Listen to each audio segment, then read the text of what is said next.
السلام علیکم ورحمۃ اللہ وبرکاتہ۔ ایف ایس درویش چینل میں خوش آمدید۔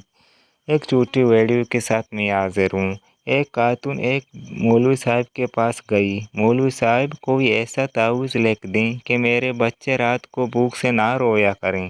مولوی صاحب نے تعویذ لکھ دیا۔ اگلے ہی روز کسی نے روپیوں سے بھرا تھیلا ان کے صحن میں پھینک دیا۔ خاتون کے شوہر نے ایک دکان کرائے پہ لے لی۔ کاروبار میں برکت ہوئی اور دکانیں بڑھتے گئی اور پیسے کی ریل پیل ہو گئی۔